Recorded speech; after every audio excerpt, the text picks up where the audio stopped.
Muchas gracias, presidenta. Recordando viejos tiempos. Algunos de nosotros, algunos grupos, llevamos mucho tiempo avisando de que llegaría el día que no apoyaríamos alguno de sus reales decretos, avisando que eran insuficientes y, sobre todo, poco consensuados. Creo que es algo bastante transversal, es una queja bastante transversal las intervenciones que me han precedido. De momento, en este caso, va saliendo. Este Real Decreto saldrá, pero cada vez más justos. Cada vez salen más justos, con los números más apretados. Les pedimos, como prácticamente el resto de grupos parlamentarios, que se lo hagan mirar. Nosotros hoy, por ejemplo, nos abstenemos en este Real Decreto. Un Real Decreto que es bueno. Consideramos que es bueno en general. Tiene o recoge muchas de las iniciativas que nosotros hemos propuesto, incluso algunas de ellas que son aplicadas por la Generalitat o por el Govern de la Generalitat, pero se lo cargan, abriendo la puerta a uno de los mayores hachazos a las comunidades autónomas que ha conocido esta democracia, abriendo la puerta a quitarle el fondo de ocupación a las comunidades autónomas, en el caso de Cataluña, un 55%. Entendemos que si necesitan liquidez deben ir al Banco Central Europeo o a Europa y no tensionar aún más la tesorería de las comunidades autónomas, que ya están terriblemente tensionadas. Pero como en las crisis o se opina o se actúa, y nosotros somos mucho más de lo segundo que de lo primero, tenemos propuestas que hacerle. La primera, repetimos, descentralización de recursos. La recentralización nunca es la solución. Y esa puerta que abren en este Real Decreto de recortar las políticas activas de ocupación a las comunidades autónomas en más de 2.400 millones de euros, nos parece que nunca es la solución. Dejan así de facto, o pueden dejar así de facto, con menos de la mitad de los recursos a los servicios públicos autonómicos para afrontar la poscrisis en su búsqueda de liquidez. Ninguna administración conoce mejor lo que pasa en el día a día que la local, la autonómica, la municipal. Lo hemos comentado antes. Se conoce mucho mejor lo que sucede en el Hospitalet desde un despacho del Hospitalet que desde un despacho del Ministerio de Madrid. Y no tiene nada que ver con nacionalismo, sino con simple eficiencia. La segunda propuesta es ampliación de la moratoria contemplada de desahucios. A tenor de la magnitud y profundidad del precipicio económico al que nos enfrentamos, nos parece ostensiblemente insuficiente una moratoria de 6 meses. Para que todo el mundo lo entienda, lo del año 2008, la denominada crisis, en realidad estafa del año 2008, fue una desinicialización. Esto es un parón. Las consecuencias pueden ser muchísimo peor. 3. Asunción por parte del Estado de las responsabilidades derivadas de la suspensión del pago de alquileres a particulares autónomos y pequeños empresarios. Su propuesta de ofrecer microcréditos a los arrendatarios que no puedan pagar el alquiler nos parece irresponsable, claramente irresponsable. La solución no puede pasar por el endeudamiento del más débil.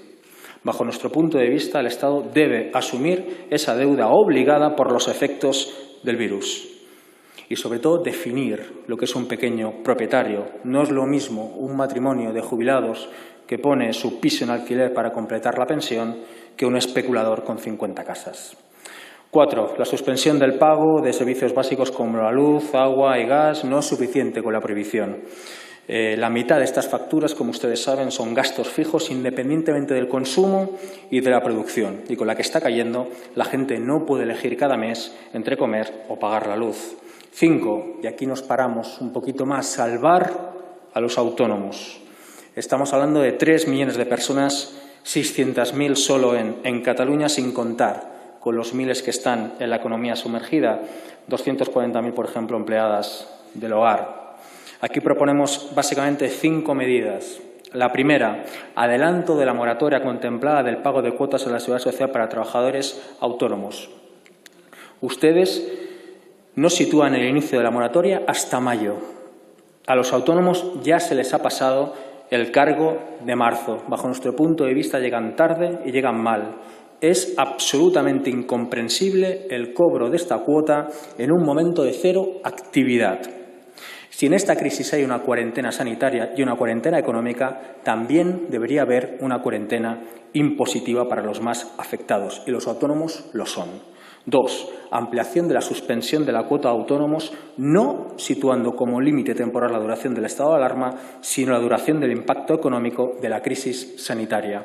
3. Reforma integral del RETA para establecer de una vez por todas un sistema de cotización sujeto a ingresos reales. 4. Moratoria de un año en la liquidación del IVA del segundo trimestre. Y 5. Asegurarles un acceso controlado, rápido y fácil a los créditos ICO. Se están comprobando ya abusos por parte de la banca que obligan a pagar seguros de vida, por ejemplo, a aquellos autónomos que están pidiendo estos créditos. Otras propuestas ya repetidas, una renta de confinamiento. Entendemos que no se tiene que dejar caer a las familias, si no, no habrá país que levantar. Modificar y expandir el límite de gasto impuesto a las comunidades autónomas y ayuntamientos. 300 millones nos parece poco, tal y como se ha anunciado.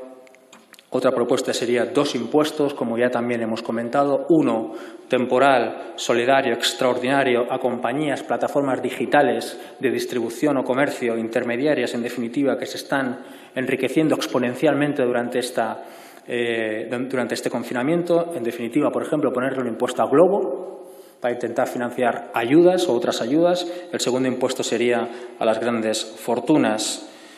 Nacionalizar, si hay que nacionalizar. Y esto provoca urticaria, pero es que cada vez provocará menos urticaria. Lo que no tiene sentido es que haya camas libres en la sanidad privada, mientras no las hay en las UCIs. Y esto ya es la última de nuestras propuestas: inversión en cultura y en investigación. No tiene que llegar una pandemia para darnos cuenta de lo importante que son estos dos campos. Como decía Lorca, y con esto ya acabo, cultura, porque solo a través de ella se pueden resolver los problemas en que hoy se debate el pueblo, este pueblo, lleno de fe, pero falto de luz. Muchas gracias. Muchas gracias, señora presidenta. Yo también intentaré ser breve, aun siendo 2 reales decretos bastante densos e importantes, pero por el aprecio que les tengo a casi todos ustedes, pues no alargaré este pleno más allá de las más de 10 horas.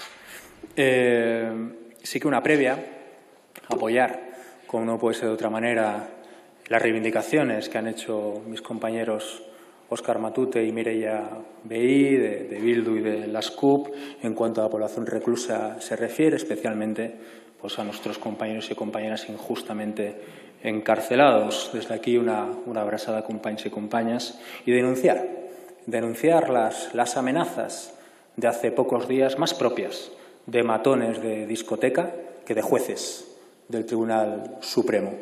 Es una auténtica vergüenza.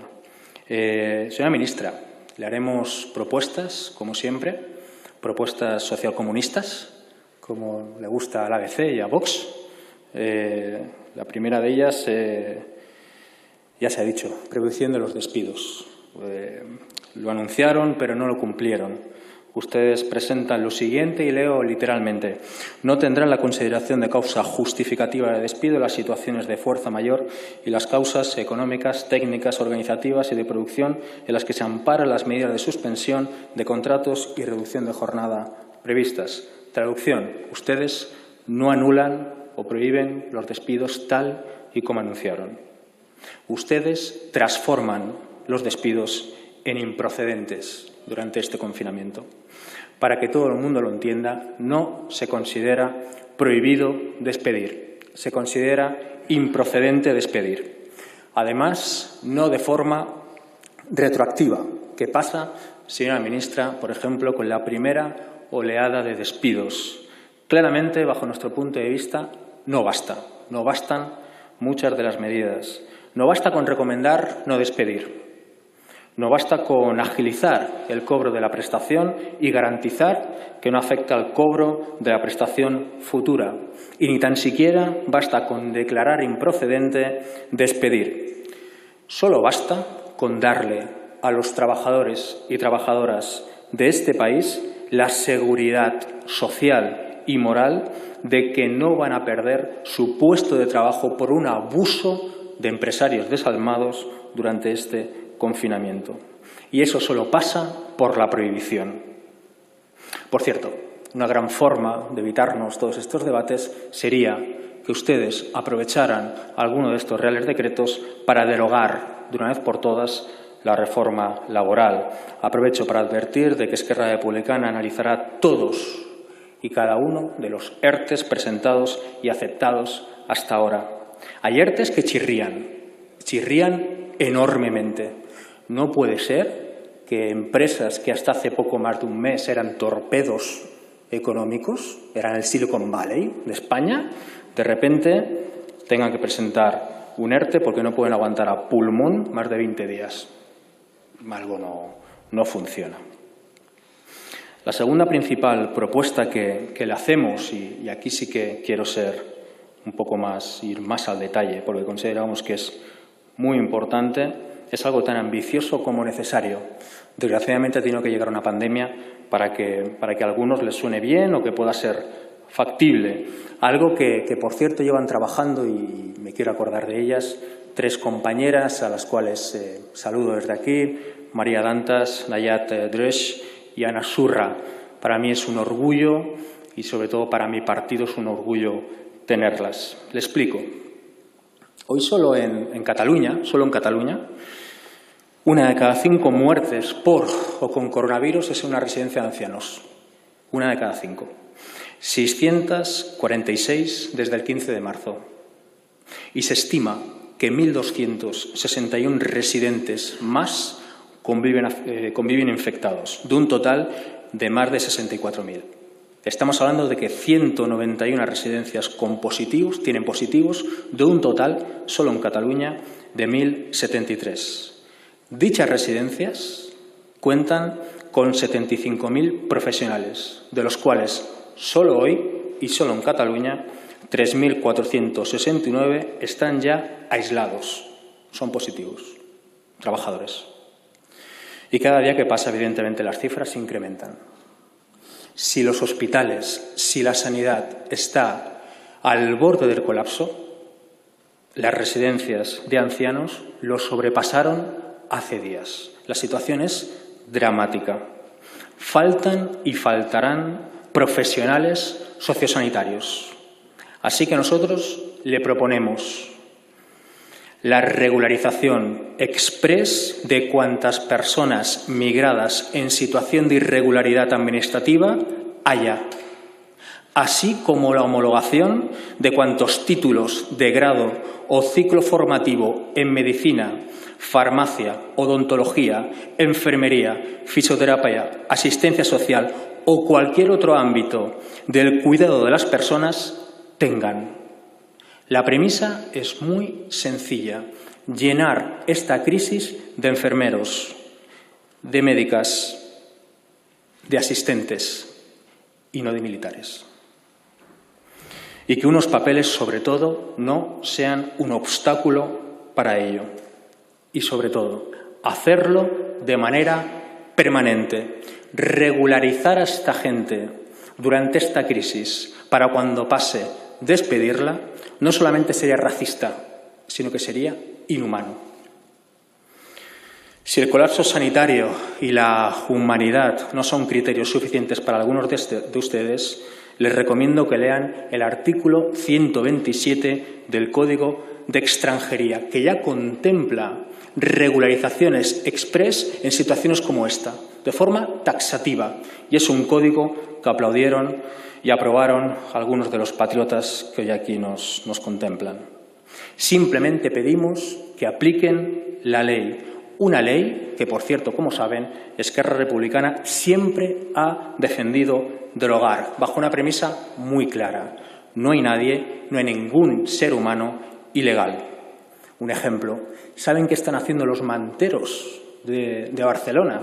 Aquellos que habitualmente son apaleados, da igual el gobierno que sea, da igual el ayuntamiento que sea, en las calles. Están haciendo mascarillas y están haciendo batas con pocas máquinas de coser en un local de Barcelona, para la gente. Eso es lo que están haciendo los manteros de Barcelona. La tercera propuesta que le hacemos es que el reloj de la prestación de desempleo, la prestación de paro, se pare. Que ese reloj se pare. les pedimos que tomen nota. En la medida que ahora es literalmente imposible encontrar trabajo, no debería tenerse en cuenta este tiempo en el cobro del paro. La cuarta medida es ampliar, creemos que son insuficientes, las medidas de protección laboral a los trabajadores y trabajadoras contratados en régimen de fijo discontinuo. Si ya de por sí es una tipología de trabajador y trabajadora precario, entre los precarios, no protegerlos ahora, no protegerlos más, sería condenarlos definitivamente.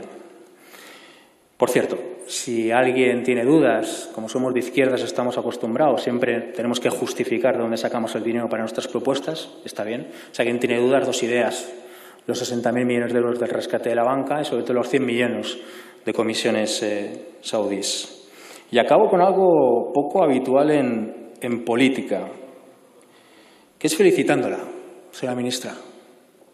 Más allá de las discrepancias que tenemos y seguramente tendremos, felicitarla. Yo creo que es importante que en política, o que el político o la política tenga en el pecho no un manual de ciencia política, sino un corazón, y que se lo crea.